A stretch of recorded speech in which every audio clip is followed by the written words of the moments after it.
Good afternoon, everyone, and welcome. My name is Annie Mustafa. I'm the Program Manager of the Resiliency and Business Innovation, or RBI, how we know it. It's an Economic Development Administration funded grantee and one of many programs under the Puerto Rico Science, Technology, and Research Trust. Welcome to this conference, one of many events that we have organized to celebrate the Global Entrepreneurship Week that continues until Friday.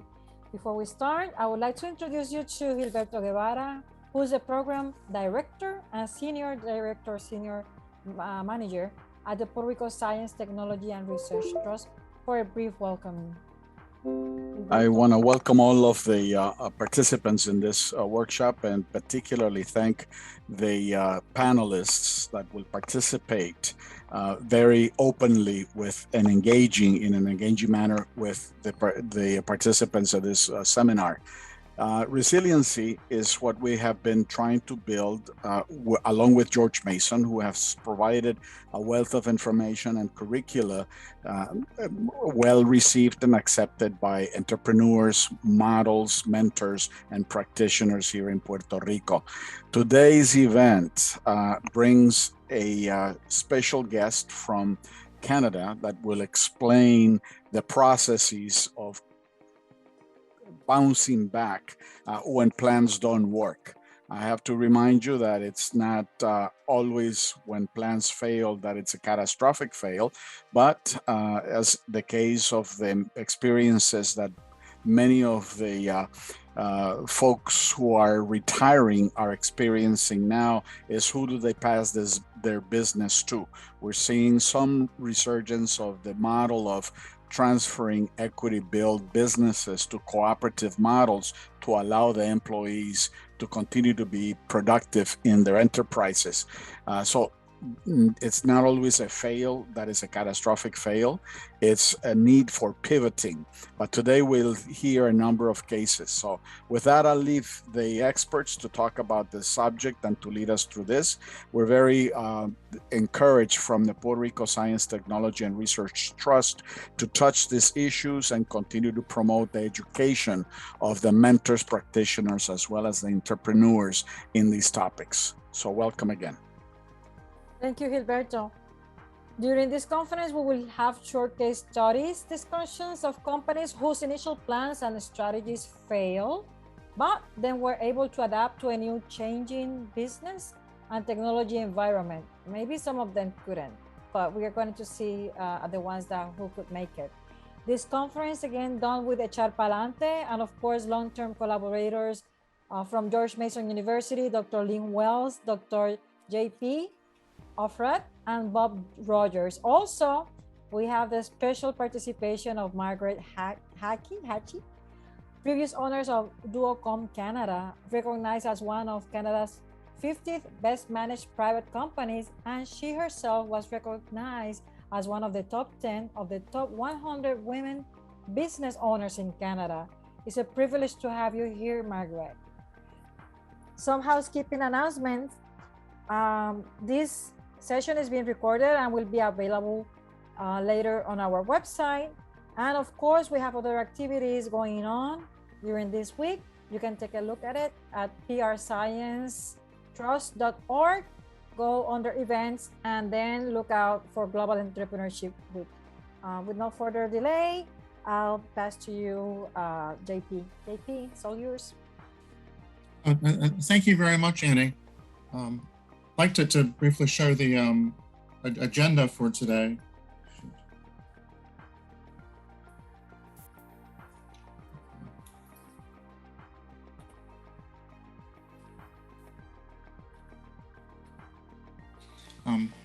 So as Annie said, we have a very special guest, Margaret Hachey, Managing Director from Grow Your Biz. We're going to start with some background and a discussion of a very fascinating company from California, but via Rwanda. Then after Mark's talk, we're going to build upon that a little bit and discuss experimenting, prototyping, and piloting. Bob Rogers is going to lead a discussion of Cvent. Then we'll discuss Cloud Physician, a fascinating Indian company founded by two physicians from Cleveland Clinic, and then closing and takeaways. Since we had a somewhat of a smaller group today, we thought that perhaps some of you could please introduce yourselves to everyone, some of the attendees. Okay, well, we'll come back and perhaps you can introduce yourselves later on in the session. So as Alberto said, with the pandemic, many companies actually shifted slightly their business model or their operations or the customers that they were looking to serve. And there's questions today as to what extent they want to move back to their former ways of doing business or their former strategy. To what extent do they want to keep with today's strategy? And what are the risks of both? But this actually isn't just an issue for today, it's an issue over the years also. So there's many motivations for shifting a business. Word which is quite popular is pivoting, but many times companies make smaller steps building upon their strengths. So even some of the companies that are highlighted as having pivoted, some of the really famous ones, it was really smaller steps. And through those smaller steps and through the learning and experimenting that they did, then they had a shift in strategy. So we'll look at a number of cases that we'll spend a little bit of time on each, but then some other examples of this. And then Marg, through her career, fascinating experience and expertise on how her business learned from what they were doing. The executive team identified through what they were doing new opportunities, and then they build, and then the newer businesses they built were actually in some cases almost as large or as large as the previous businesses. And of course, this too is necessary with changing business environments and changing technology. So a company, for example, that was in graph paper or carbon paper many years ago would have a great difficulty shifting and building upon their expertise, but others aren't quite as narrow and have a lot of opportunities. So Puerto Rico itself, so sometimes the catalyst or the motivation for slightly shifting what a company is doing is very large scale. On the left, it's at the memorial today from 9/11 in New York City. So it caused a major dislocation, and not just in the US, but across the world. And so many businesses had to look to shift. COVID obviously has had a very large impact on the way businesses look at customers and look at their operations, but also hurricanes. This was a picture from Florida, but Puerto Rico, many of those stronger hurricanes over the last 10 or 15 years, and can have a very large impact on the population, on companies, and how companies look and do business.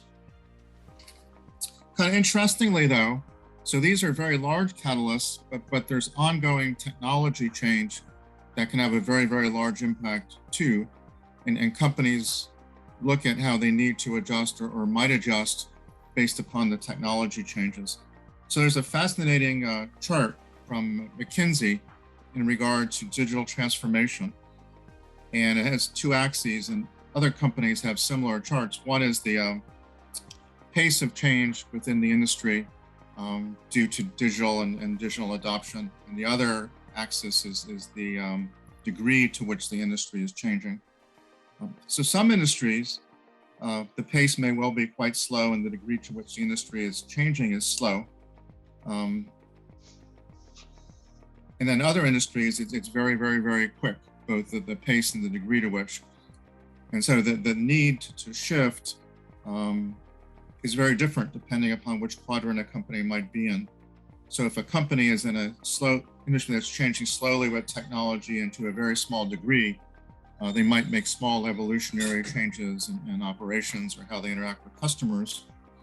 Other companies, such as the newspaper industry, it's much more critical, and a major strategic shift much more important. Some that you don't immediately think of as technology-based industries have really changed quite a lot. For example, the hotel industry has changed quite a lot, especially with the aggregator sites, obviously, And the reviews and ratings have changed how hotel chains do advertising. A fascinating story from many years ago is the casino company Harrah's. They weren't able to compete financially with some of the larger ones. And the way they competed was with loyalty cards. They were very early with loyalty cards. And so the customers really appreciated the loyalty cards, which they could use at casinos across the US. And so they were able to compete that way. I worked for many years at MCI, which was a smallish company in the 70s. But then with the Department of Justice and the modified final judgment became a competitor with AT&T and Sprint ultimately. But one of the ways MCI competed fairly early on was through technology, through the Friends and Family program. So MCI was really quite, and that program was where if you had service through MCI, you were able to sign up your friends and family up to 12, I believe, and they would get discounted rates. MCI was able to roll that program out in 6 months because they were fairly agile from an IT standpoint, while it took AT&T about 2 years. So it depends upon your environment, and it depends upon the competitors, and it depends upon these major catalysts such as 9/11 and hurricanes and COVID, for example, what someone's motivation might be to shift. This, I think, is a really fascinating quote, again, on this motivation question.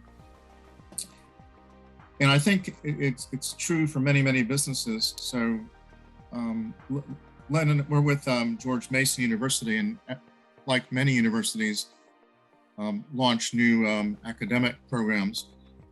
And so these new academic programs, master's programs, for example, they might do okay in the beginning, but that they're not quite fully formed in what you learn over the first year or two. You make some adjustments, both in the curriculum and the how you actually communicate the value proposition. But this from Fred Wilson, a longtime venture capitalist, that most venture-backed business investments don't fail because the business plan was flawed. Most fail because the venture capital is used to scale the business itself before the correct business plan is discovered. The last case we'll look at today, Cloud Physician, which is set in India with virtual ICE intensive care units.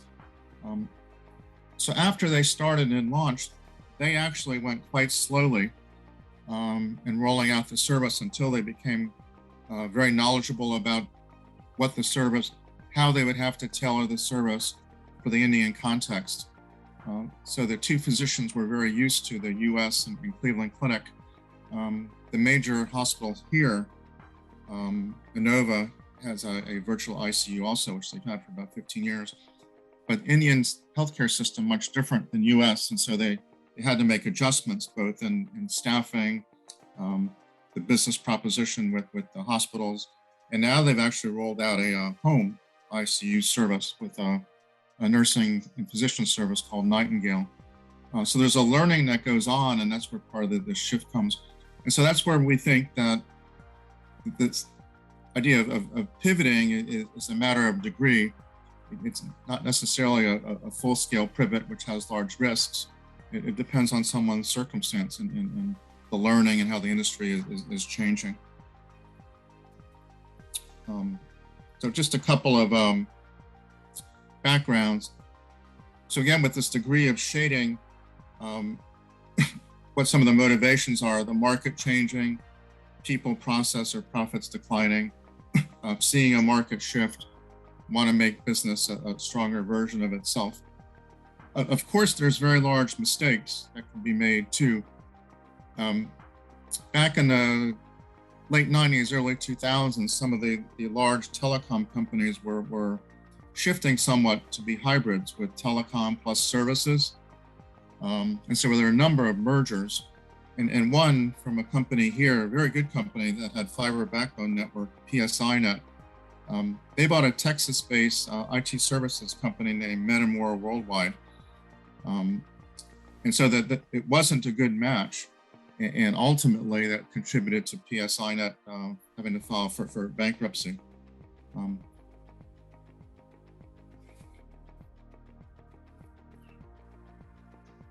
Some of the other signs: can't see a viable path to future growth. Customers or employees are leaving. What you're offering is no longer relevant. But you can see, though, with these reasons, that the steps someone might take might be very different. So pivot might well mean pivoting to a slightly different business model or a vastly different business model. Pivot might mean how you present your value propositions to customers. Pivot may well mean adding expertise. Fascinating example, I think, is Toyota. So Toyota sees has a somewhat different vision of the evolution of the automobile industry than Ford or General Motors. So the Toyota view is that it's going to be a lot slower the move towards autonomous vehicles and electric vehicles than I believe Ford believes, General Motors. And the rationale for Toyota's view is that the markets are vastly different around the world. The path to autonomous vehicles will be vastly different, as well as the path to electric vehicles. And so their vision is that for many years, the real intelligence in vehicles will be in assisted driving, which you see in many cases in today's newer cars. The driver assist and the increasing knowledge and ability to ascertain other cars or sides of the roads or barriers. But Toyota looked to manage the risk. And so what they did is they really wanted to increase their expertise in artificial intelligence. And so they created partnerships with MIT and Stanford and actual AI units here in the United States that were English speaking and were affiliated with corresponding Japanese speaking manufacturing units in Japan. So this is a vastly different path and approach for Toyota. But looking at an uncertain future, even though they had a vision, they wanted to manage and lessen risk. And so they established these partnerships and they're increasing the expertise that they have. They also see themselves as a mobility company and not just necessarily an automobile company. So of course, AI helps with that too.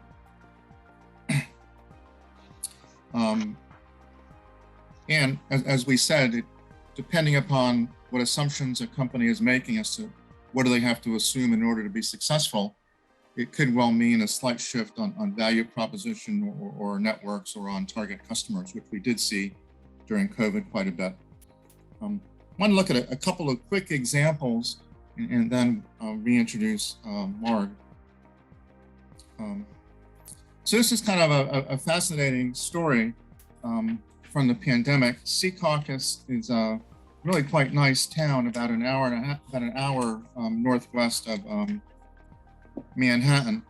And so the owners, Stephen Natoli, of course, many food establishments had a very hard time during the pandemic. But fairly quickly, they moved all the seating outside. It was springtime and even in New Jersey, fairly warm. And they made the inside of their restaurant into a grocery store. We'll see in a short little bit, someone who was a bit skeptical of this approach made it into a grocery store. And then they were able to scale and add another grocery store, which they subsequently sold. So their motivation was of need, and in fact, dire need due to COVID, that they needed to make a shift. So different than some of the ones that we'll see. And again, it's not pivot or non-pivot, and it's not failure or success. There's these gradations in the middle. Here's a similar example from Essex, which is near the coast of Connecticut. So they did something quite similar. Their owner's name is Cole Taylor. So they didn't change to a grocery store, but they changed to a marketplace and really quite quickly put up a website and had prepared foods. So again, due to the circumstances of COVID, they shifted their model somewhat. And here's a Texas example, HEB, quite a big chain in Texas, but they actually connected to the community and started serving, you can see on the far right, prepared meals from the restaurants.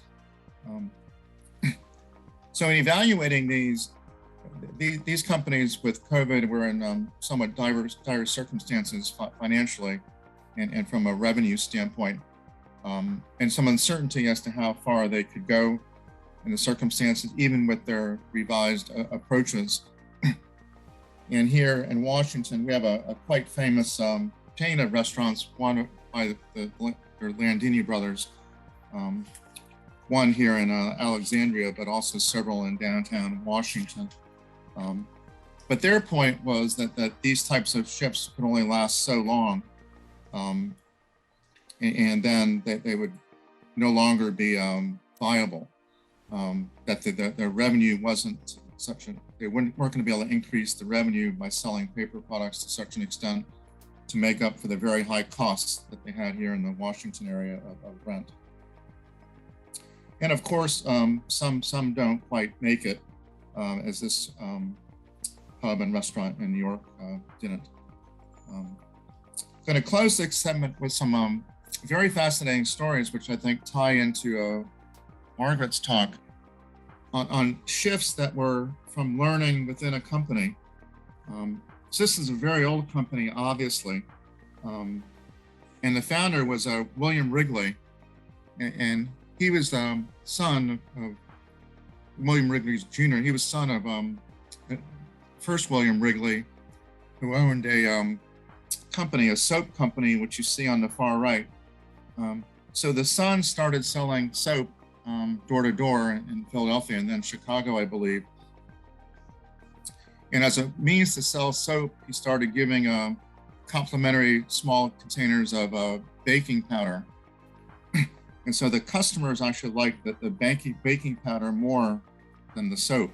They wanted the baking powder more than the soap. And so then he moved more fully into baking powder and also started giving out complimentary bubble gum, chewing gum. And then the customers really liked the chewing gum. And so then he shifted into the chewing gum company, Wrigley's. Again, a very successful marketeer with many promotions like selling bubble gum to all the children, most of the children in the US. But we'll see how Marg shifted her company through what the learning they were doing as they were going from business or product to product. Just several more. This one quite fascinating too, again from 1861 or so. Telegrams, but telegraph not being that competitive with telephones over the time. Actually, Western Union lost a IP case to Alexander Bell in the late 1870s. So they weren't able to really enter the telephone business. So they moved from that to financial transfers. So really kind of a fascinating shift.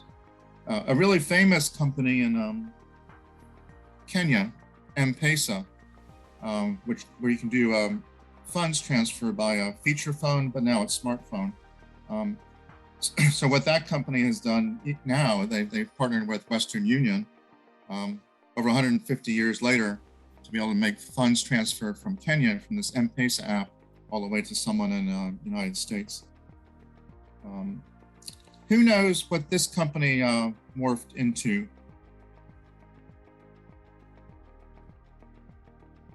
It's actually a really interesting company, and their technologies were quite leading at the time.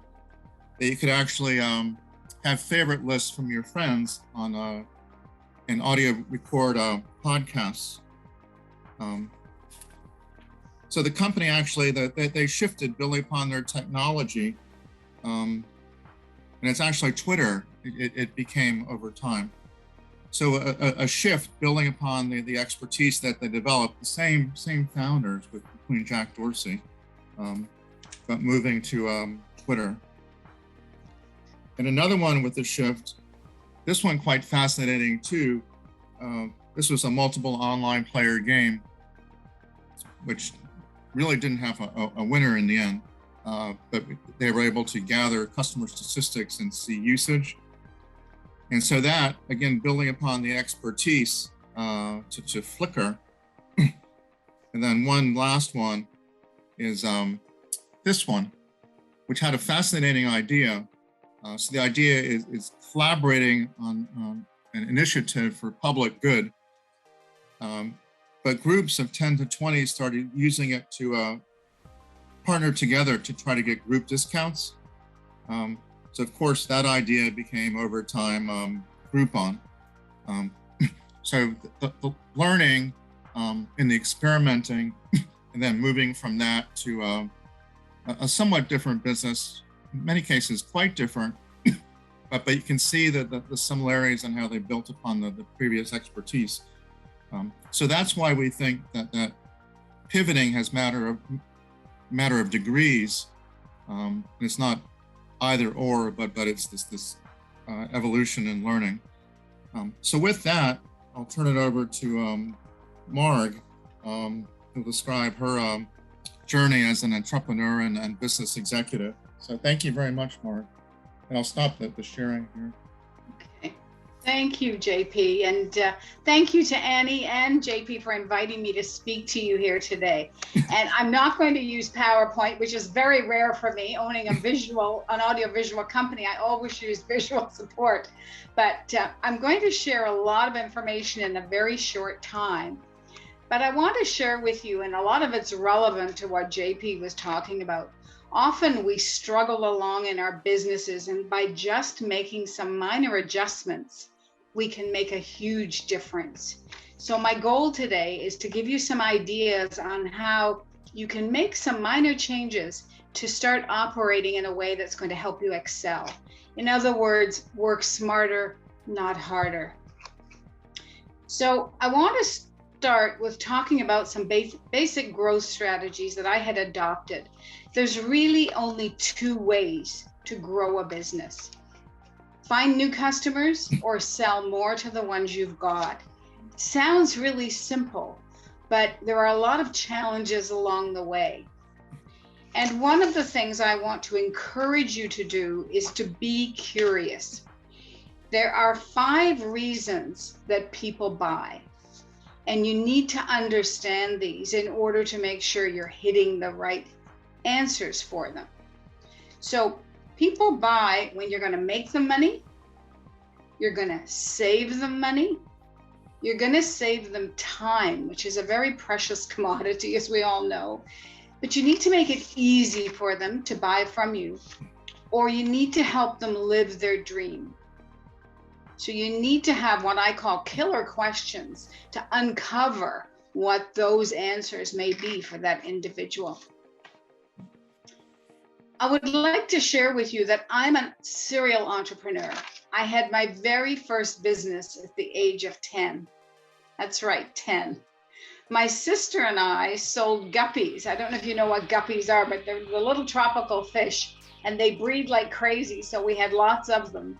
And we sold them to Woolworths department stores for a nickel each. We were too young at that point to understand how to eliminate the middleman, because Woolworths sold them for 19 cents. And that was the beginning of my entrepreneurial journey.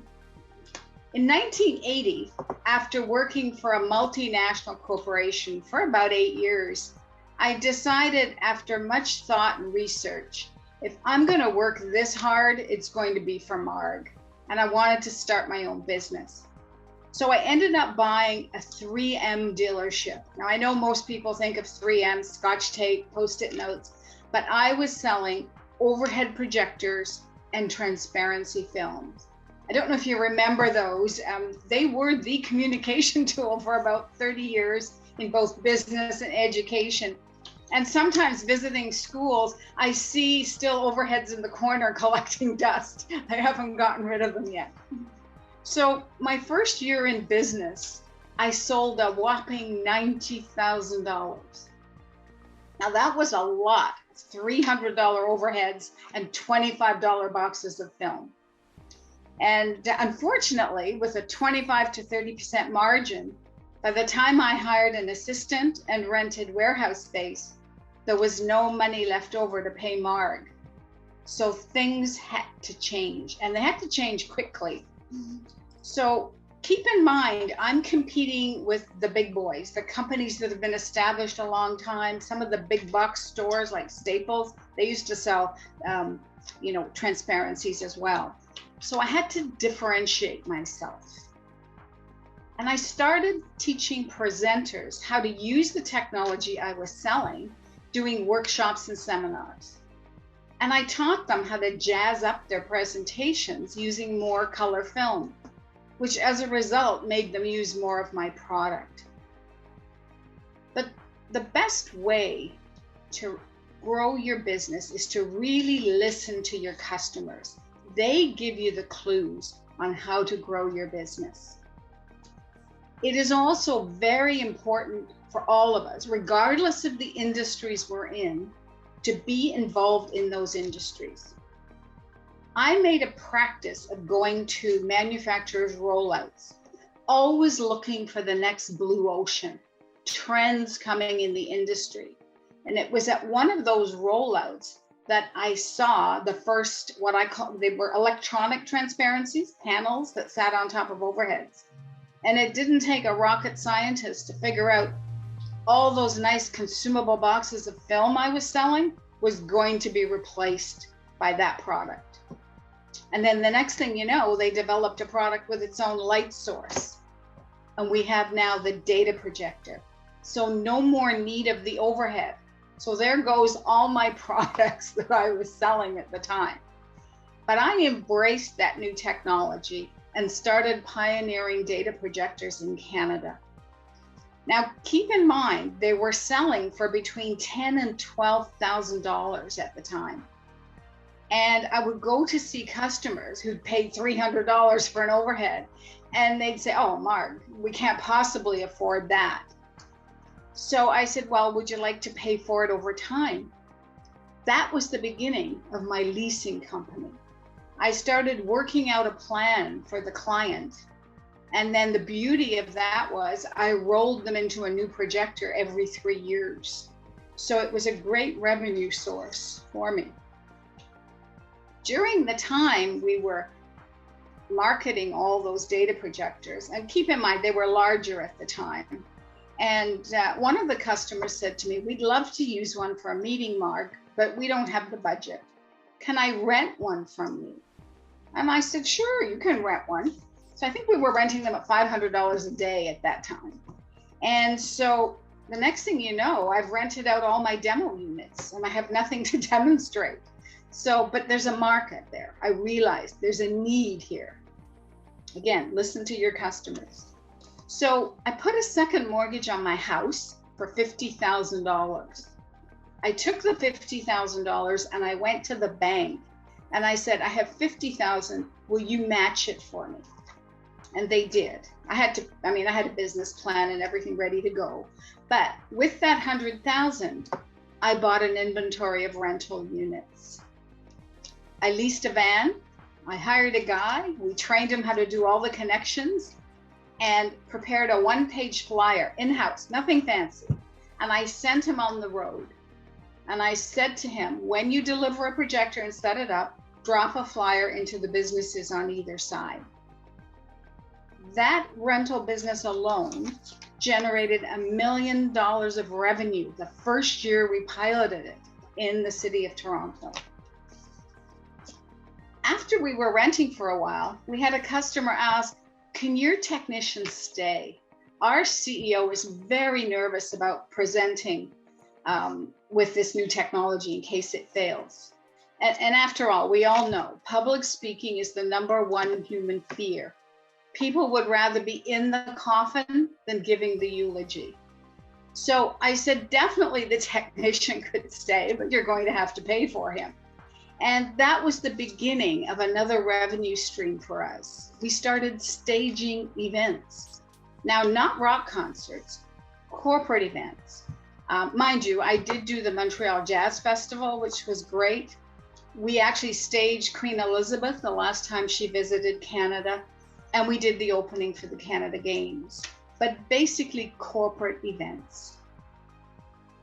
Another request from a customer started our installation division. They said, Marg, we love our new projector, but we hate all the cables on our beautiful boardroom table. Could you put it in the ceiling for us and get rid of the cables? So sure, I can do that. So I lease another van. I hire 2 guys this time and buy a ladder. And we start putting projectors in the ceilings of boardrooms and classrooms. Then they start saying, well, can we get audio speakers? Can we get video conferencing systems? And I had to say, okay, time out. We're stopping doing installations and we're going to start integrating. And we shut down the installation division and we regrouped. I hired design engineers, project managers, qualified technicians who understood the convergence of audiovisual and information technology. And our integration division was born. We had the greatest opportunities to work on some incredible projects. We built IBM's Executive Briefing Center. We actually built simulation rooms for the Canadian Space Agency. We even developed the Hamilton Health Sciences Hospital in Hamilton, Ontario, which is a cardiac research center. And we connected them to all the other research centers around the world. Very, very exciting. You know, I've always networked. And it was during the time that I built my own advisory board. It actually was the beginning of Women Presidents Organization in Canada, that I became much more strategic and analytical about my business. And in 8 years, I grew from 2.5 million to 52 million in revenue. Then I did what every good capitalist does. I sold the business to a large US conglomerate with revenues of 1.2 billion that was publicly traded on NASDAQ. I agreed to stay on as a regional president. It was a very exciting time. It was a way to continue growing the business using someone else's money. It gave me access to over 100 engineers in North America. Unfortunately, it only took them a little over 3 years to bankrupt the whole thing. So I arrived at the office one day and everyone was locked out. Ernst & Young had locked the doors. Needless to say, that was a pretty devastating turn of events for me. This was my baby. I grew this business from nothing. And ironically, the Canadian operation was still very profitable. We actually were working on just in Toronto alone, and we had 7 offices across the country at this point. We were working on $7 million worth of projects. So, you know, never underestimate your network, because when I started scrambling around to buy back the assets of my old company, and my accountant that I had on staff said to me, Marg, you are not going to get a bank to support you. You just bought a bankrupt company. So I had to self-finance for 6 weeks. Payroll for 180 people at that time was $250,000 every 2 weeks. Doesn't take long to burn through all your money at that rate. So I want to remind you today, never underestimate your network, because I've always mentored and helped other business owners. And as a result, it was one of those friendships that said, Marg, I want you to come and meet the VP at my bank. And they vouched for me. And that bank came to my rescue. So very, very important. Now, to help some of you prepare for change, and I know no one likes change but a wet baby, I've learned 6 very powerful lessons running my business. And I call it the joy of 6. One day it will be my book when I have time to write it. But first, we must have a compelling business model. And it needs to be clearly defined. Who is your target customer? What is the products or services you're offering? And how will you deliver it to maximize margins? And then how are you going to differentiate from your competitors? Number 1. Number 2, you need a strong management team. And it's critical as the leader of that organization that you continue to develop your leadership skills. But you also need to fill other roles in the company. Someone has to do sales and marketing, procurement and buying, even if you're only buying office supplies. Finance, someone has to look after finance, production and administration. But I highly recommend you don't do it yourself. Outsource as much as you can. Stop doing the $20 an hour work and do the $200 an hour work. Sometimes as entrepreneurs, we get bogged down in the minutia of running the business. Number 3, you need a profitable financial model. And I must admit, when I started my business, I had a lot to learn about finances. And I want to really encourage all of you to know your numbers. You know, my accountant used to come and bring me my reports, and I'd flip through them and get to the P&L, the profit and loss statement. Bottom line, oh, great, we made money. But I really didn't know how to analyze them. And I finally admitted that to him. And I said, Winston, I really don't understand. If I buy you lunch once a month, will you teach me? And he did. And that was amazing knowledge that really helped me be, more careful about what I did, when I hired, when I promoted product. It really made me a much smarter person relative to my business. Number 4 is having a powerful marketing strategy. And today with social media, having a digital marketing strategy is critical.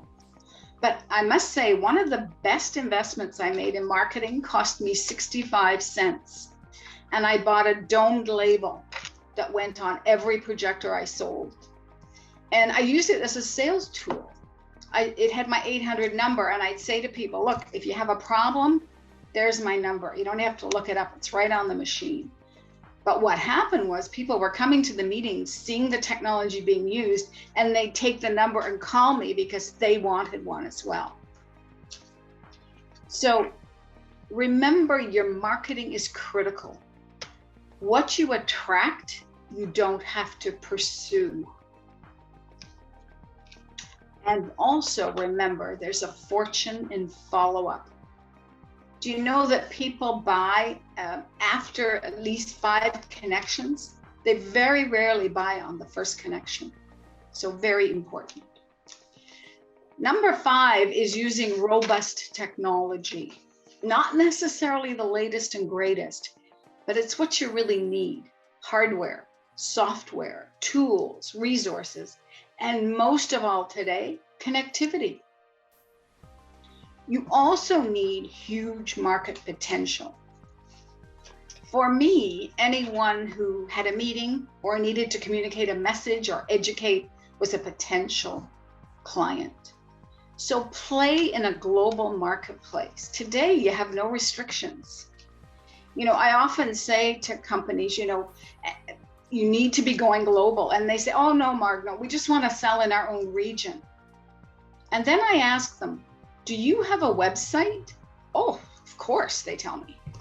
You do know what www stands for, right? You're already global, so start taking advantage of it. There are no restrictions today.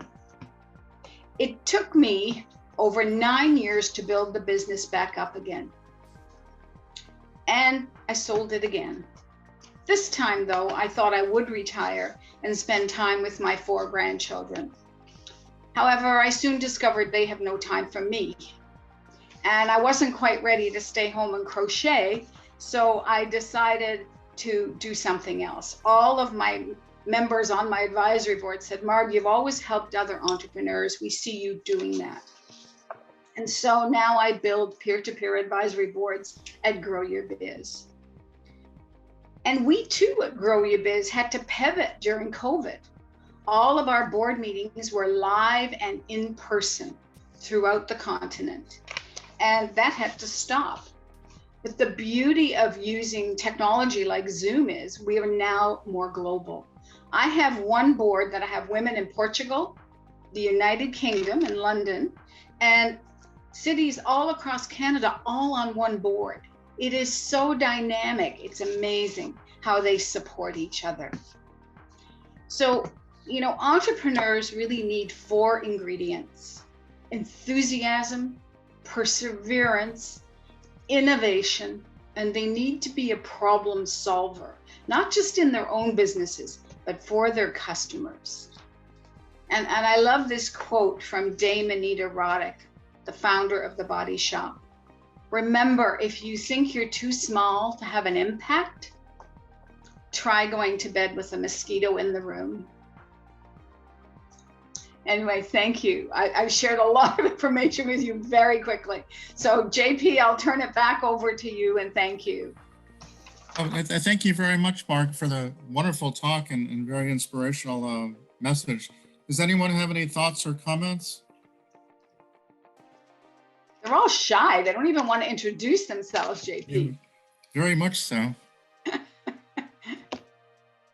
Now's your chance to ask me questions. I know. Maybe we should have to do Yeah, like, you actually, know, like I just had one. What is your 4th? Enthusiasm, perseverance, and what was before problem solving? Problem solving, innovation. Innovation, got it. Okay. Especially in a technology company. You know, I mean, if I'd kept selling overheads, I would have been out of business in a very short time. So what is there about the unique circumstances of Puerto Rico that would inspire you to focus on something that would be a attractive market there? Probably travel.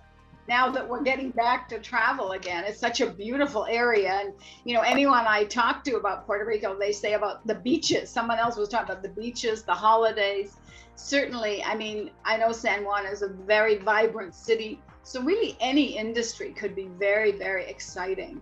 I mean, but I have always found communication. Probably as a kid, I was always told that I talk too much. But, you know, I've always liked communication because it's helping people. So I would probably do something in travel, but I would make it experiential travel. What do you think of the concept of Puerto Rico as a bridge between North America and South and Central America? Absolutely. Absolutely. I mean, geographically, it makes sense. And really having businesses open up in Puerto Rico before they move to South and Central America could make a huge difference to them, definitely. Mm-hmm. Any other thoughts or comments? We'll just pursue that for a minute now. Is travel, get me wrong, Annie, but I think tourism is only 7% or so of Puerto Rico revenue, even before the COVID. That is correct. We focus mainly on manufacturing. Okay. Yes. Yeah. So we were thinking about supply chains, shortening supply chains, and the present global thing when Puerto Rico has U.S. Market entry associated with it. Excellent. Yes. I have a young woman in Montreal, and she's developed, it's a powertrain that actually extends the life of electric bikes and electric vehicles. And she was going to go to Mexico to start looking for a manufacturer. So, you know, if you have companies that are able to help her in Puerto Rico, I would be happy to refer you to her. We have some incentive, of course, tax incentive, and our strong is manufacturing. Okay. I will connect her to you, Annie. We have a lot of pharma, our medical devices. Okay, area, excellent. So that's a lot, and of course now technology, because Good. they some of them, if they're, for example, under 60, they pay 4%, and they receive a lot of other incentives as well. But I do welcome your referral, Margaret. It's very timely since Puerto Rico is in this transition. We're trying to become more energy resilient. We have been working with one of the scientists from Northeastern University, Dr.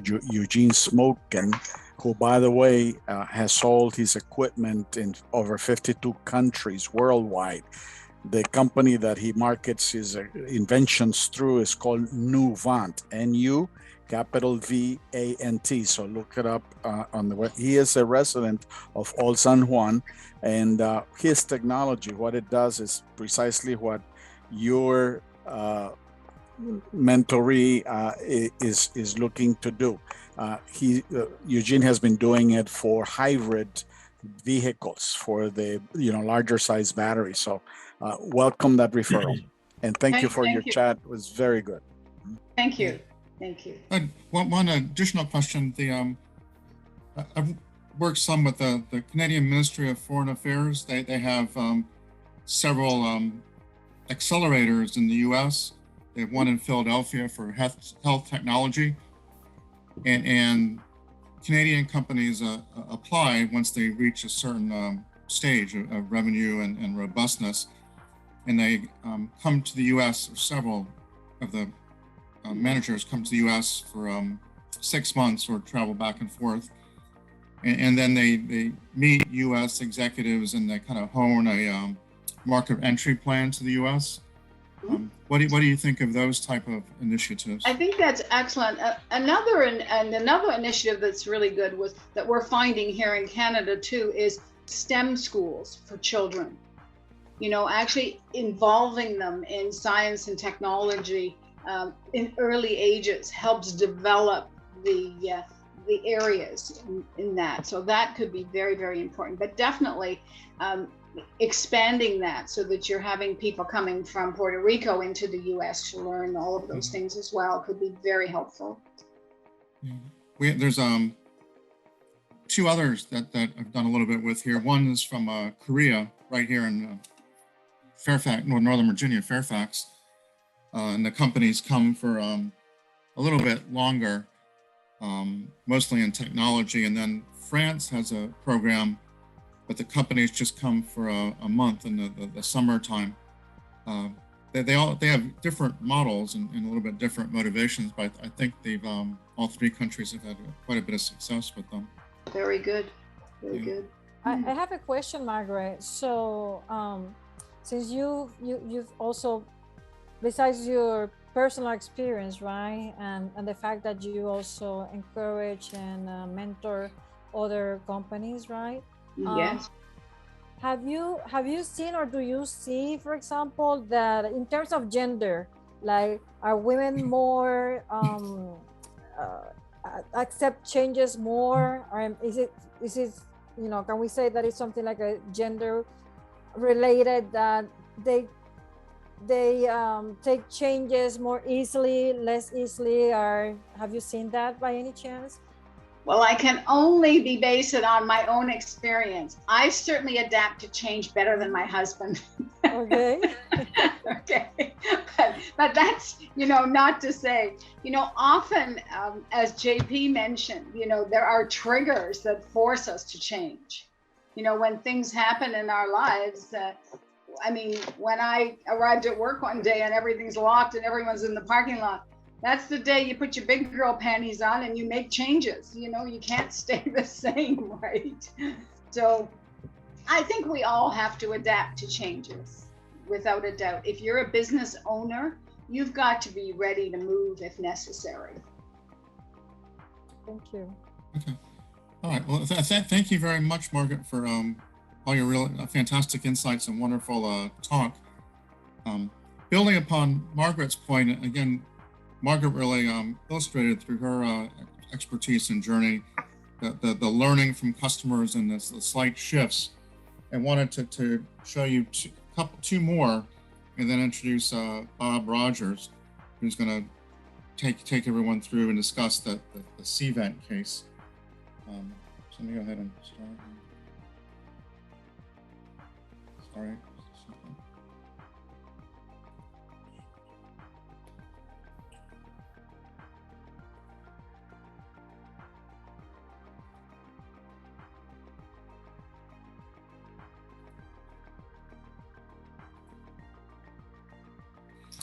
Okay.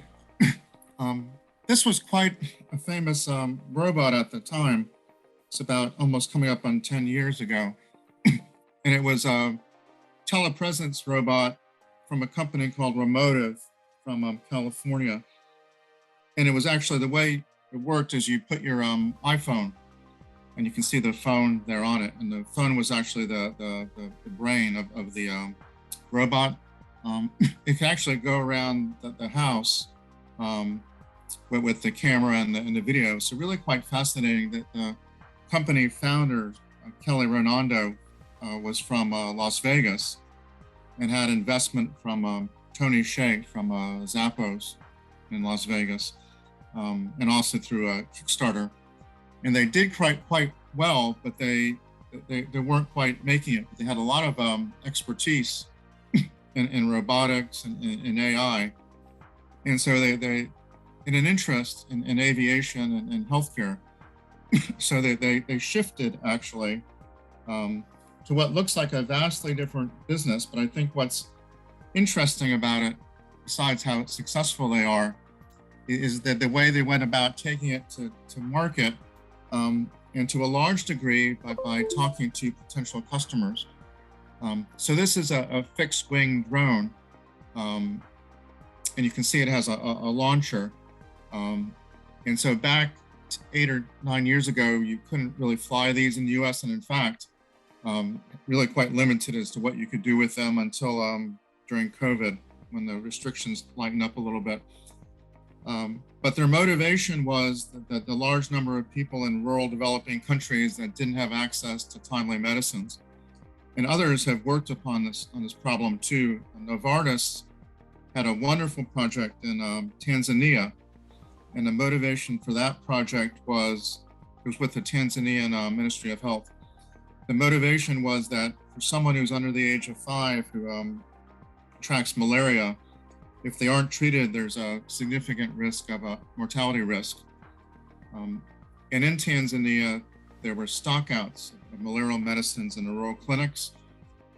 And so what Novartis did with Vodafone was set up a mobile app, so that the rural clinician, when they reached the reorder point for the medicine, would send a text into the Ministry of Health, and the medicine would be restocked. And so it had some growing pains, and actually, most interestingly enough, one of the growing pains was that the rural clinicians sometimes weren't that diligent to text in the impending stockout. And so the adjustment Novartis made was to provide an incentive for the rural clinicians that they gave them mobile phone minutes.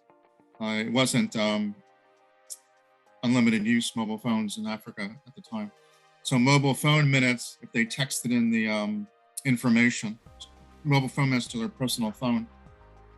And so over a relatively short number of months, the stockouts were reduced from 60 or 70% to less than 10%, and very successful.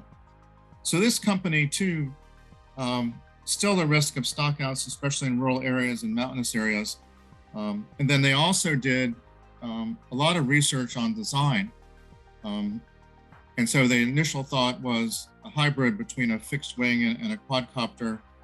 A lot of the feedback they were getting from potential customers all around the world, Asia, South America, Africa, was that the range was very important. They looked at off-the-shelf drones, but many of them were oriented towards reusability.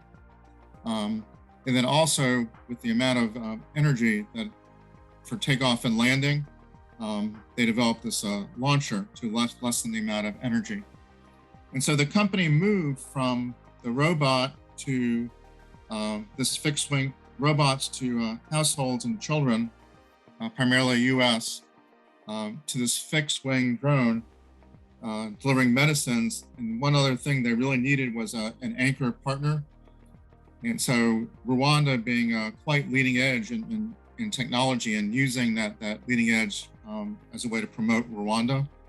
The Ministry of Health was really quite intrigued, so they formed a partnership with the Ministry of Health.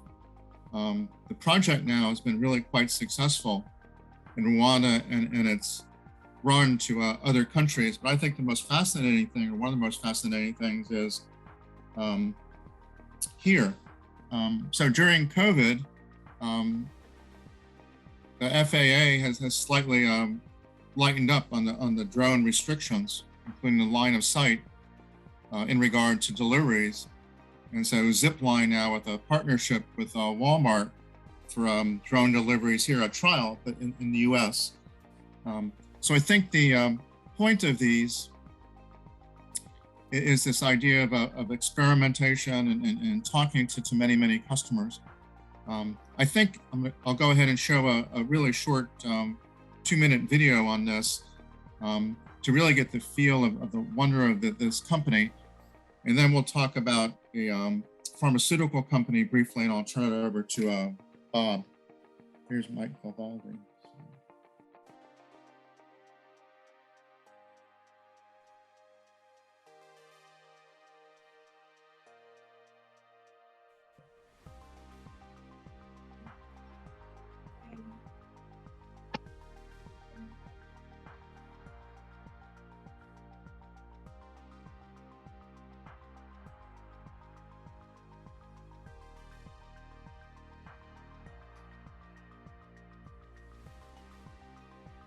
The patient actually doesn't know the product wasn't stocked at the hospital to begin with. Here's how it works. When that text message is received at the distribution center, we will immediately take that product out of our central store, load it into a box, and then that box gets placed into one of our zips, which is one of these autonomous aircraft. Once loaded, the drone is catapulted into the air on a launcher. Using military-grade GPS, the drones navigate to the healthcare centers that Zipline serves and drop their package from the air on a paper parachute before returning to the distribution centers. We're actually using an active recovery system that takes inspiration from an aircraft carrier. We're actually tracking the plane with about centimeter level accuracy, and we can pluck the plane out of the air and then basically swing it down so that our flight operators can immediately grab it, load a new package, and launch it again. Zipline will start making deliveries in the U.S. this year as part of an FAA pilot program. The company says that it has already partnered with a number of healthcare systems, states, cities, and research institutions in the U.S. Learning from Rwanda's example, the U.S. is now moving really quickly to show how this kind of technology can save lives and be commercialized here in this country. And what's exciting is that Zipline's second-generation aircraft and second-generation distribution center are coming online in the next month, and they're going to make it possible for us to go from serving a small country like Rwanda at limited scale to a much larger country like the U.S. At a scale of hundreds of millions of people.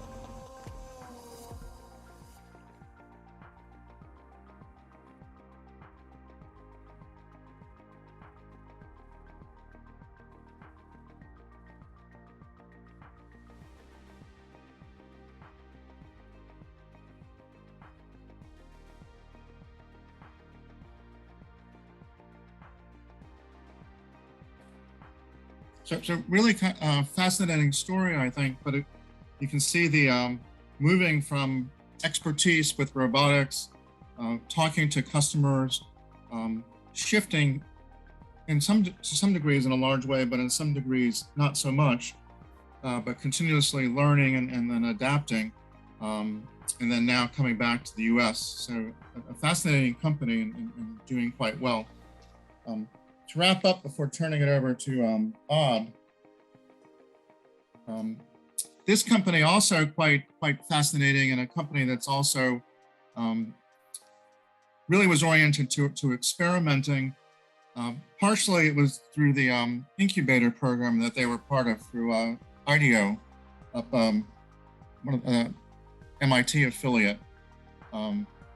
And really oriented towards this idea of design thinking, which some of you have taken the course through Annie and Gilberto there with the Puerto Rico Research and Science Trust. So the idea of this company is it's a second generation pharmacist who is the founder of it. And his view was that it was really quite difficult and not consumer oriented, the pharmaceutical industry. It was TJ Parker, and that customers, especially customers who were taking more than 5 pharmaceuticals a day, were having difficulty both in the organization of it, but also in the interaction with the pharmacy, and that the pharmacies weren't in a good place to help with this. And so through the incubator program and design thinking, they developed this pill pack, which organized all of the pills for one day for a particular patient or customer.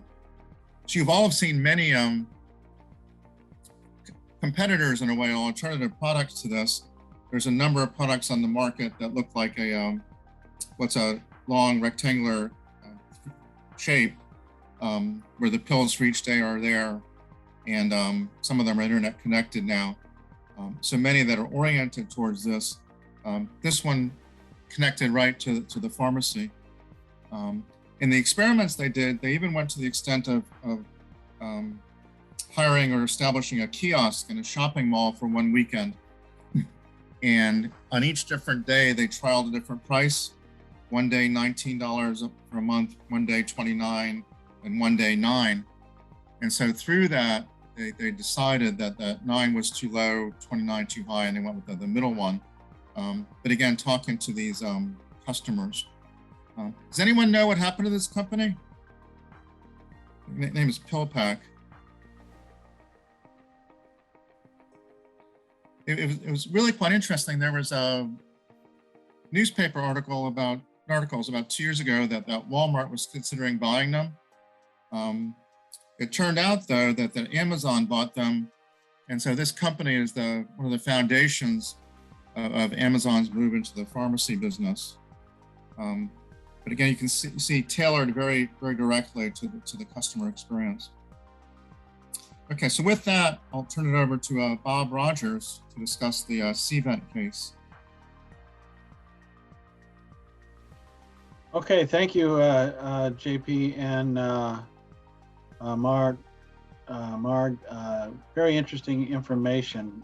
You're going to find that some of the material I'm going to talk to you about parallels that. And but before I do that, let me first tell you who I am and give you a little bit of background about me, because that'll, I think, set the stage. Can you all see that? Can I get a nod from somebody? Yes. Okay. Yes. All right. Thank you very much. Just so you know, I'm a practitioner, and I'm also a student of entrepreneurship. And like Marge, I've owned and sold several businesses, but the business that is the most defining for me is that I ran a government contracting business for 30 years. Started in '85 and I sold it in 2015. And that business staffed military hospitals with healthcare workers all around the globe. And I got a chance to travel wherever military installations were. I was there. In fact, I even, if you think back to the turn of the century when we turned over the Panama Canal Zone to back to the Panamanians, I actually had to fly down there and close down our operation. Panama is just a fascinating country to me. And along the way, I was Inc. Magazine's 500 fastest growing companies. I've won well over 100 million in contracts, and I now own a franchise which is called WSI Digital Solutions. And this franchise provides digital marketing services to government contractors. And I suspect that I bought the company very much the same reason why you did, Marge, is that I wanted to scale quickly. I didn't want to go through the long tail process of learning everything from scratch. Plus, I wanted a large organization behind me. And this is the largest digital marketing franchise, digital marketing company in the world, with more than 250 international ICs, internet consultants. And we span something like 20 countries. As a student, I'm an Air Force Academy graduate. I have an MBA from Washington University in St. Louis. Also attended the Harvard Business School's owner president manager program. And I was the dean of business at Stratford University, which is a for-profit institution in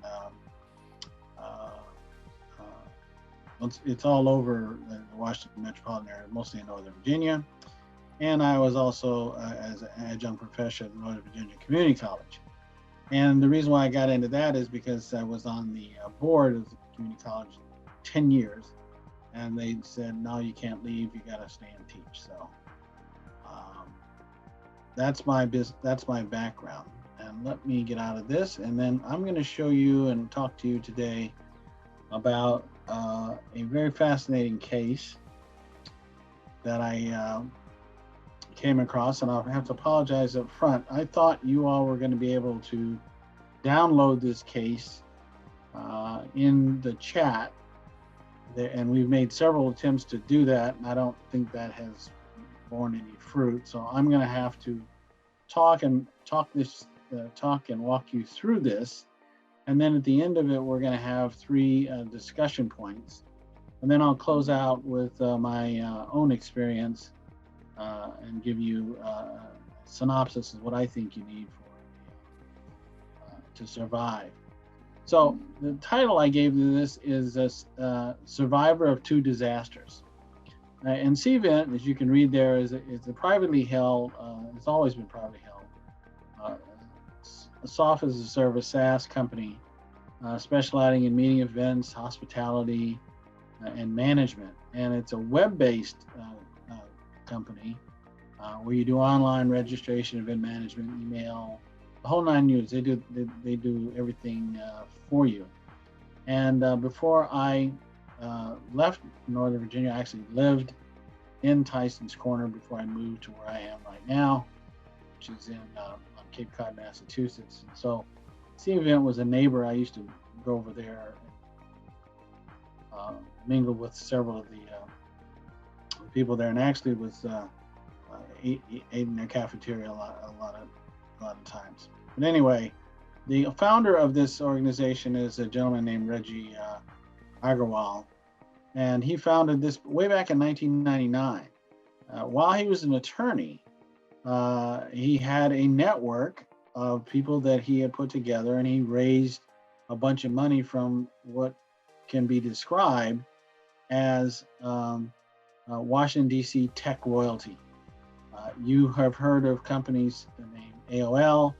Nextel, by the way, is owned by a gentleman by the name of Mark Warner. If that name sounds familiar to you, Mark Warner is a former governor and now Senator Warner from the Commonwealth of Virginia, Bell Atlantic, and then Nortel. And they were the darling during the dot-com fueling between 95 and 2001. They just grew like weeds. So unfortunately, they came into contact with what I call the double whammy. In 2000, dot-com bubble burst. And between 95 and 2000, NASDAQ increased by 400%. But by the end of 2002, it had already slid back by 78%, taking down with it such giants as WorldCom, Northpoint, Global Crossing, and a whole bunch of other companies to go with it.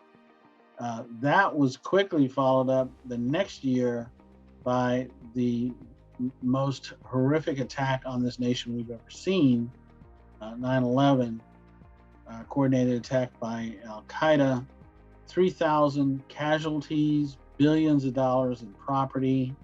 The Dow Jones Industrial Average fell 1,400 points and lost 1.4 trillion in valuation. So Cvent went from a darling startup to just another dot-com failure, and everybody and all the pundits in the world just jumped all over them and said, well, you know, they were just a flash in the pan. They shouldn't have been doing this dot-com thing anyway. These dot-coms don't work, yada, yada, yada, yada, yada. Well, Reggie and his crew had other ideas. Even though they were burning cash at a rate of $1 million a month, and they couldn't pay their bills, they wanted to proceed. So to survive, They cut their staff from 250 down to 26 employees. The company had obligations into the millions, and the only way they could get it done is that Reggie had to personally guarantee, which meant that if he had to file for bankruptcy, he would have lost his ability, he would have lost his legal license and ability to practice law, so he didn't have a fallback position. But nevertheless, they decided they were going to double down. So they had to reinvent themselves. They had to figure out a way to get their reputation back, and no one was going to give them any money for venture capital or anybody for that matter. And despite the lack of the bad press, what they all did is they took pay cuts, they rolled up their sleeves, and rather than doing a major change and major pivot to something different, they decided that they were going to double down. They were going to do what they started out doing because they thought this was the future, and eventually it would be okay.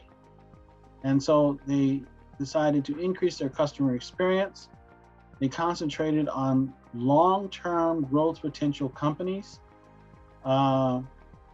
and they increased the quality of the whole of the platform themselves, and their whole business aspect, which is, you know, when you're growing, you'll take on any clients on pretty much any financial terms. And their new motto was, "In God we trust, but all others will pay cash." And it essentially means that they pretty much wanted to work on a cash basis. So, needless to say, as you would imagine, this company weathered the storm, and within over 2 years, within the next 10 years after that, say 12 years from 2010, they were able in 2013 to raise $136 million to do acquisitions. And they were very successful in these acquisitions. It set them up to go public, and they sold 5.6 million shares at a price of 21 million. Do the math, you got a $1 billion company. So that is a very short synopsis of a very long story, but I think we can take away some key things from this that I want to make sure that everybody gets. First of all, and I'm going to do it through questions. First of all, is there any clarifications? Does anybody need any clarifications of what I talked about from the case? Is it clear? I'll take the silence as a yes. And the case was clear. Okay. So first question, what? You can turn your cameras on if you want to have a discussion as well. Okay, that's fine. Thank you very much. I will stop sharing. Excellent. Good. Thank you, Annie. Okay, there we go. Now I can see everybody. All right. So first question is, excuse me for looking over the right. The questions are over there, so I'm sort of going to follow this. So what are the fundamentals that Reggie Agarwal and his team used to turn around? What did they do? Anybody? How do you turn around a sinking ship that's burning cash, $1 million a month? They took pay cuts. Took pay cuts. So they led by example, didn't they, Margaret? Mm-hmm. Yeah. So people were losing their jobs. What do you think about people who left the company? What did they say about Cvent when they left the company? Good things or bad things?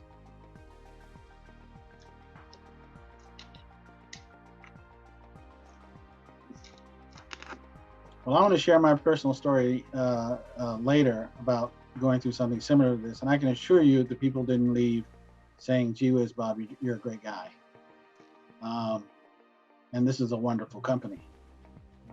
Even though there was a lot of other companies going through the same thing, they were taking a hit. The press was beating them up. People leaving them weren't saying very kind things about them. So there's even though they took a pay cut, and the second thing they did was what? Reduce the staff. they really personally took a beating. And when you start getting negative press about that, what happens to your own personal psyche? When lots of people start telling you that what you have done or what you tried to do is wrong, what happens? Maybe your confidence is shaken a little bit. Maybe you feel, well, maybe we shouldn't have done this. Yes. You know, worst of all, maybe you thought, you know, they're right. Huh? Is that you, Sophie, that said yes? Yes, yes, I say yes. Yeah. Maybe they were right. We shouldn't have done this. So, you know, there's some financial stuff going on here, but there's also, you have to make sure you understand there's a psychological aspect to a company that's reeling and going spiraling down. The fear of creditors coming after you and telling you that they're going to sue you. The newspapers writing articles about you. These are things that they don't tell you that. You know, when I wrote that case, I didn't explain all that. But those are the realities of businesses that go through the pivot. And I just want to bring that out because I don't think, you know, we've in a lot of these conversations about pivoting, the mental outlook of the owners has to be strong. So, Can I ask a question, Bob? Sorry? Can I ask a question? Yes, please. To what extent do you think it's possible to grow too fast? Well, I think it's very possible, and Frank, I've done it. The business that I told you guys I ran for 30 years, I grew it way too fast, and didn't know the difference, didn't understand the implications of growing that fast and what it meant. And these guys, remember, they were in the .com era. I mean, everybody's growing, so they don't.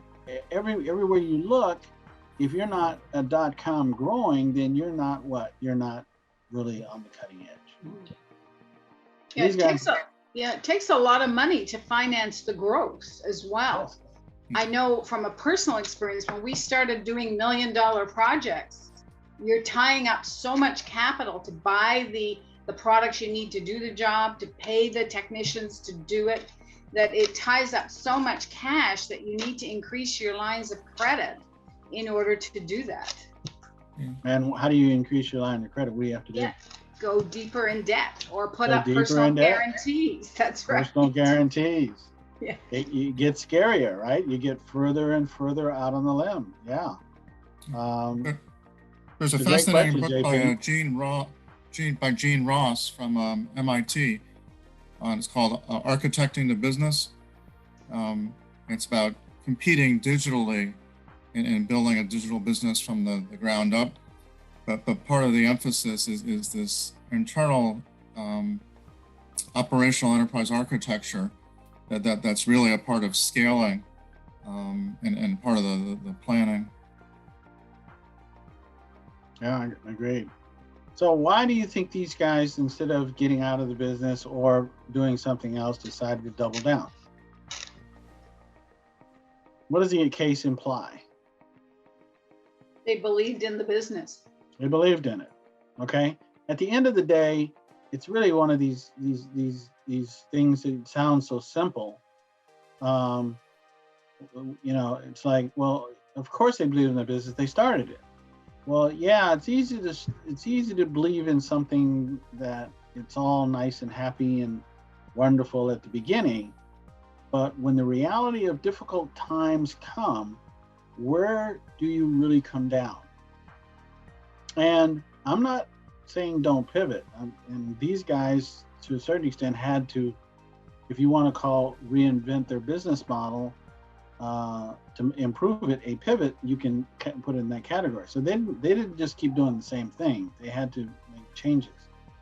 But they clearly had some very specific things. Remember, first of all, they only took on long-term customers. Remember, customers that they could be with, and they put more effort into existing customers as opposed to going after new ones. That's a change in strategy from trying to grow like crazy and raising a whole bunch of capital, venture capital, and hiring people left and right. It's a completely different strategy. Two, they just made the whole product better. The software, they spent money doing that. And then the third thing is that you get from the implications from the case is that these guys decided that they had faith that things would turn around, that people would in fact decide once the smoke cleared that a better way to do a conference is to go online. And they were right. They were right. And it was hard to see that when you have a creditor at your door telling you that he's going to shut your business down, or a bank calling you up and saying your line of credit doesn't meet our what's the word I'm looking for? Doesn't meet the ratio? Yeah, the ratio. Yeah, collateral terms. The whole covenants. Covenants. You've reached your covenants. The covenants are various ratios on your balance sheet and different things that you have to do, and the amount of money you have to make, and the spread between your cash flow and your servicing your debt. Those ratios get out of whack. The banks get nervous, and they decide to call you out and put you in special assets. That's a whole hassle. But anyway, so that's my CVent case for you. Does anybody have any questions before I ask you the third question, which is how might it apply to the businesses that have gone through the double devastation of Maria and then COVID, a back-to-back double whammy in Puerto Rico? Do you pivot, or do you double down, or do you do a little of both? Anybody got any thoughts?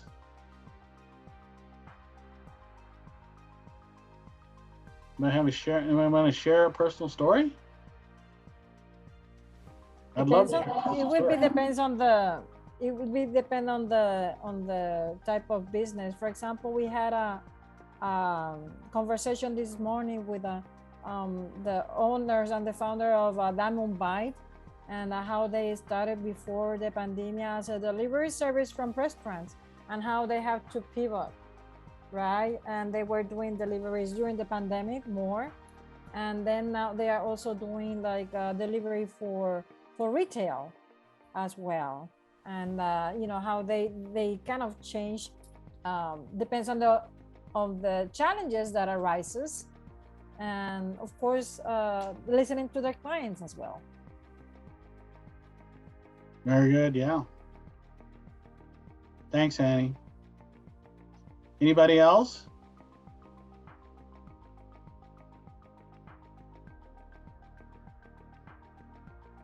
No? Hi, I'm Jonathan. In my case, we had an advertising agency, and during the pandemic, we pivot to the e-commerce development instead to create branding or create advertising campaigns. And we noted that we received that opportunities from people asking for create their e-commerce instead of advertising campaigns. And we, in this case, we pivot to create to develop e-commerce stores instead to advertising campaigns. So you had to wait before you turn your mic out. Say one more time. So you had the e-commerce platform, or you had to pivot to an e-commerce platform. Yeah, we pivot to create online stores with e-commerce development. So is that a new skill? Did you have to learn a new skill for that? How did you learn the new skill? No, in this case, we had a web designer that know a little bit about HTML or programming, and she knows some basic about how to create and develop e-commerce, but it's practically similar to HTML. So she takes the advertising agency pays her the training to get that that training and start to create the stores for the clients. Well, that's a great story. That's a great story. So you guys had to make a strategic decision. You spent some money to learn a new skill, and then you had to implement it and roll it out. That's a great story. Were they different clients or totally new clients? Mostly were new clients, but some of the old clients were like lawyers or professional service that where they want to share their prices in online. Instead, we for that clients we create or we add some call to action buttons as ask for quotes or ask for quotes or take more information about what services or schedule a meeting.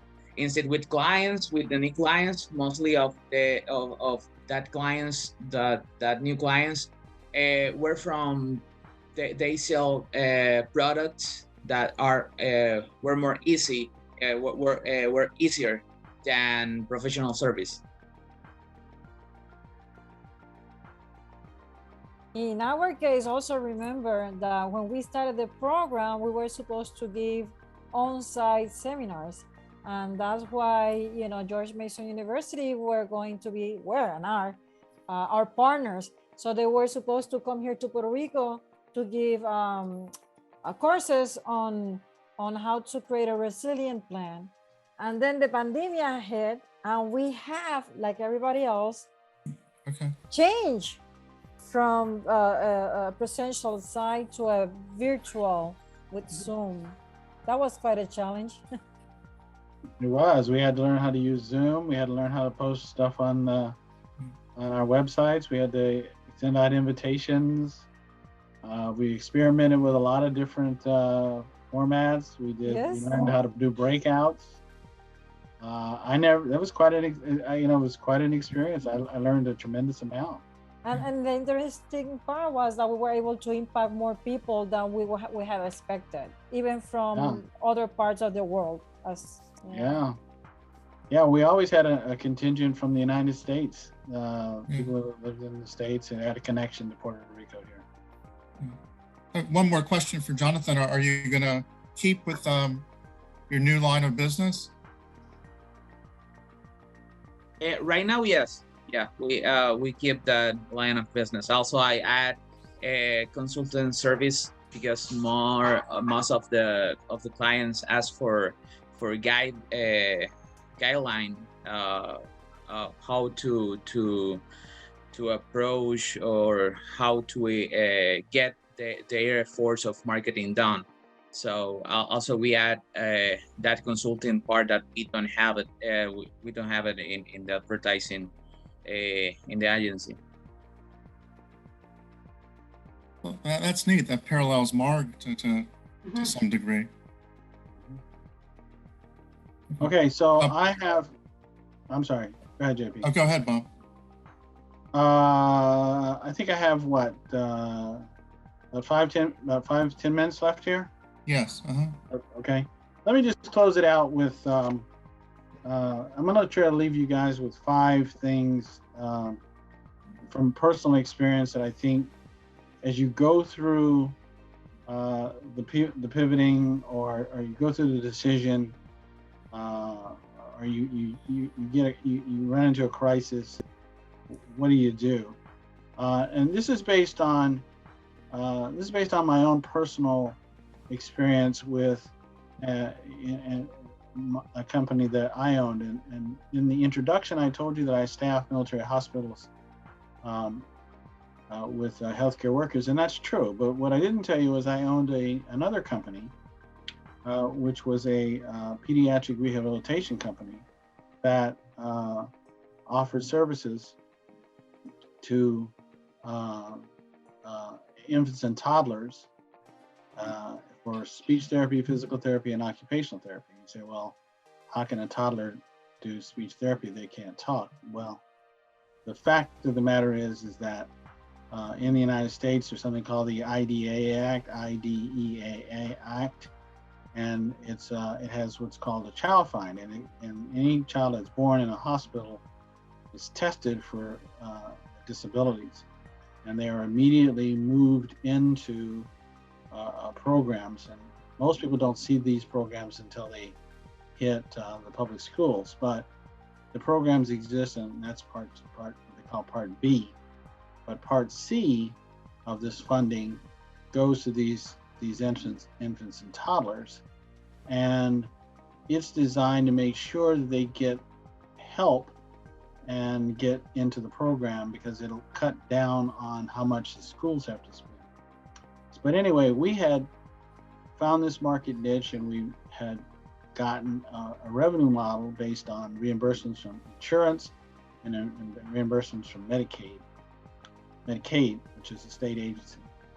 We grew from a one-person shop to 50 people. We opened up 5 offices throughout the Commonwealth of Virginia. And in 2000, the National Managed Care program came rolling out and slashed fees to what we considered an unreasonable amount. So we had no chance to do any pivoting or any changing. We went from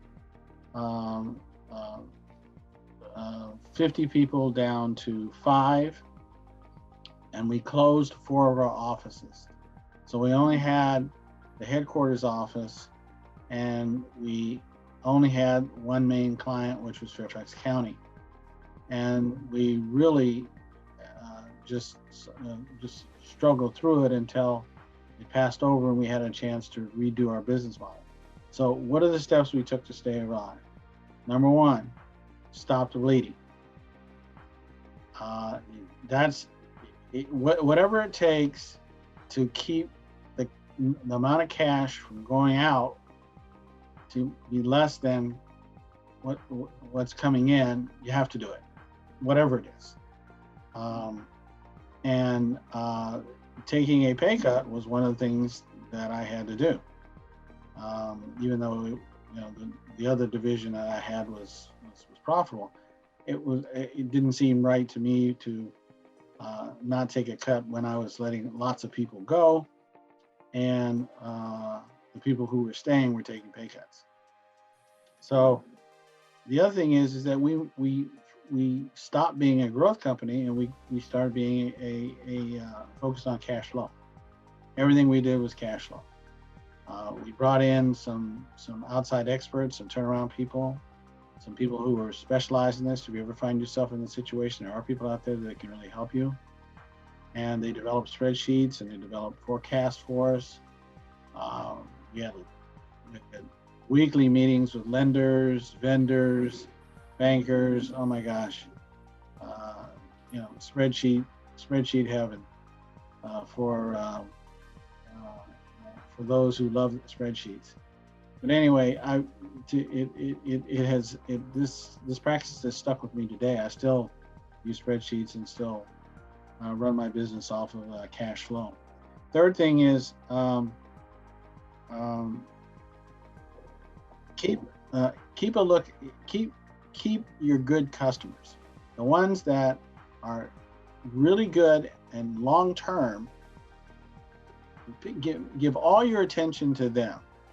Okay, make sure that they feel that you're not going to abandon them and that you're going to be there for them, because that's the only way you're going to make it. You got to be able to get out of the situation that you're in. The fourth thing, and it's related to this, is improve the customer relationship. No, don't just give them what they have. You got to, and this is where you get into whether it's a pivot or a change or whatever, but somehow or another, they've got to feel that they're getting more value out of you than they did prior to the event that occurred. And typically, these are external events that you have no control over, but you can control how you service your customers and how you manage your cash flow. And then finally, the last one, and I brought this up and made a big deal out of it earlier, is keeping the faith. Keeping the faith is what allowed the CVent guys to say, you know what, we've got a good service here and a good model, and we're gonna stick to it. We're gonna do whatever is necessary to make it work. And in the long term, we will be victorious, and people will eventually come around and think differently of us than they are thinking today. If you continue to have faith in who you are and what you believe in and what you are trying to accomplish, and that's what we did, and eventually it turned around. We never went back to the 5 offices, but we grew the 1 office to double the size of the other 5 offices. So we doubled down on 1 office and just increase that and blew that out to 100 people. So those are my 5 things I'm going to leave you with, and I'm going to exit stage left unless anybody has any questions, and turn the. I guess you don't exit stage left anymore, huh? You just turn a mute button on, or turn your stop video on, and then you move on. So anyway, it's been a pleasure talking to all of you. Hopefully you heard something here that will be helpful to you, and that if you are going through something, you're not alone. Believe me, you're not alone. And there is always a way through. There's always a way through. Okay? So thank you very much for the opportunity, JP and Len, for letting me speak. And Marge, it was a pleasure listening to your presentation as well. Okay? All right. Take care, guys. Thank you, Bob. We had another case discussion, but I think, Mike, do you have any thoughts or insights from all of your experience, if you're available? Mike Vivaldi?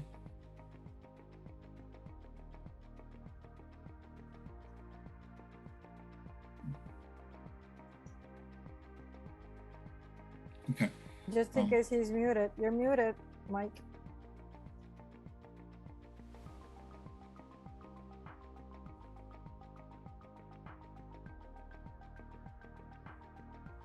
Okay. Let's go ahead and try to recap some of the main takeaways, and then I'll ask Bob and then Marg to make final comments. So the motivation was that with COVID, many companies, there's been a lot of discussion of the COVID and the pandemic pivot. Many companies have shifted a little bit. Those companies are now trying to consider to what extent they're going to keep doing something differently or move back to their old approaches. Universities too, so many universities, almost all, went fully online, and they're considering now to what extent to stay online. So actually a program that I teach some in has decided that it's going to remain fully online and not go back to in person.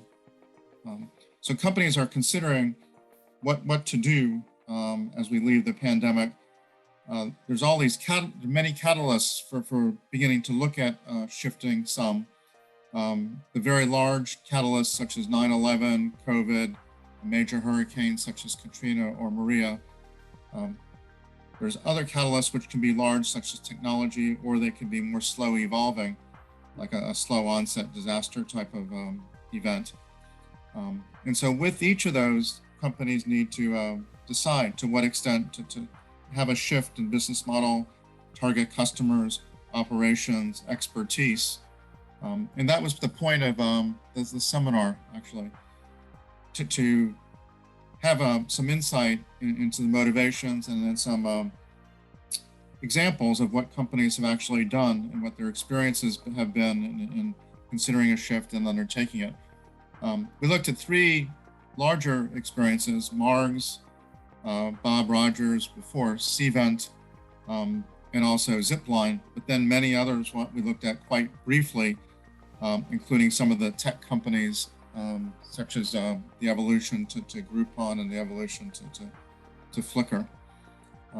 So I think the main thing to look back on, I think from in a year from now, these motivations for shifting, being in a position that you are able to shift, and this benefits of experimenting, prototyping, and piloting, so that you're knowledgeable about the potential paths, and so that you're learning from your current customers and from what you learn, identifying new opportunities. So with that, I'll turn it over to Bob to make some closing remarks. Thanks, JP. I came away with this, as I always do, learning something new. I'm sorry, I'm frozen here. I will unfreeze in a second. It's just my software. I think you guys hear me. Yes. Okay, there we go. All right, so I apologize for that. So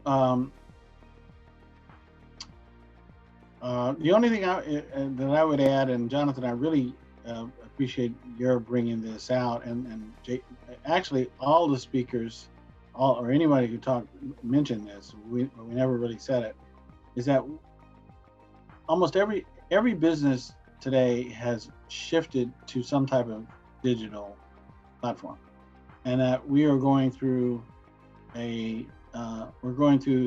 this continuum of digitization, in which almost every business aspect is being changed by its derivative, such as AI, blockchain, and many other digital solutions. So for those of you who are in business today, who are unlike me, this is my last business I'm going to do, but for many of you on this call, this is the beginning and the start. I would say be vigilant about learning and understanding this global phenomenon that's come upon you, because whatever you're doing today, I can guarantee you it's going to be, unless you make an adjustment 5 years from now, if you're doing the same thing today that you are 5 years from now, you probably are not going to be very successful. You're going to need to keep up. You're going to need to continuously learn. The fact that you're here means that you're interested in learning, and I commend you for being a part of this. So those are that's my wrap-up comment. Thank you, Bob. Mark? I'd just like to reinforce a couple of things Bob said, about stopping the bleeding. And just from a personal experience, when I bought back the company I had sold, I bought back a company that still had $38 million a year of costs, but was only doing 30 million in revenue. So we've got to stop the bleeding and stop it fast. I took my profit and loss statement and went through every expense line to look for where I could cut costs. I discovered we were spending $30,000 a year on coffee in our offices. So by adjusting that, I didn't deprive my staff of caffeine, but I did adjust how we were doling it out to them. And also I centralized we had warehouses across the country. I brought them all into Montreal, where I had a 40,000 square foot warehouse. Rent's cheaper, staffing is cheaper, and we centralized our warehouse purchasing and accounting in Montreal. And then his fourth point about improving customer relationships. When the company went bankrupt, the American company, we were working on some very large projects. And I didn't want to lose those customers going forward. So I got in my car and I drove to meet them. I explained to them what's happening, but I also explained that I plan to buy the company back and I'm not going anywhere. Now, I totally understand if you can't wait for me to get things up and running again, but I don't want to lose you as a customer. And as a result, I didn't lose any key customers. So, you know, those were, I just wanted to reinforce by sharing my own personal experience about what Bob's talking about. And it's truly been a pleasure to be with you today. So thank you very much for inviting me. Thank you, Morgan. And Annie, for a closing note, please. Yes, no, we want to thank you very much, our collaborators from George Mason University. I don't know if Lincoln wants to say something. I've just found this a really interesting and, for me personally, very informative session as well. The whole business about the lessons that Marg and Bob have offered, not to mention JP's story. I would love to find ways to apply them more to Puerto Rico, to look at how they might be tailored to the archipelago's transition, the sort of things that the Charpalante is trying to do. And it seems this could be really beginning of a profitable continuation. Thank you, Linton. So we just want to once again appreciate the collaboration of George Mason University and of course the support of Charpalante. Margaret, thank you very much. It was great to hear your story and being able to share it with you and take the time from your busy schedule to be part of this activity. We encourage all of you that are into entrepreneurship to continue to do so, persevere, as Margaret says, and do the changes that you should need to do, and of course listen to your clients, listen to your customers, rule number one. So there are more activities going on for the Global Entrepreneurship Week. You can take a look at them at our website, www.prsciencetrust.org. Under events, you just go to Global Entrepreneurship Week and you'll find there's another one that is going to be in Spanish, and is how to build a business resilience plan. And it's going to be done by Mike. So thank you very much, Mike. With no further ado, our conversation stops here, and we hope you have a rest of a good day.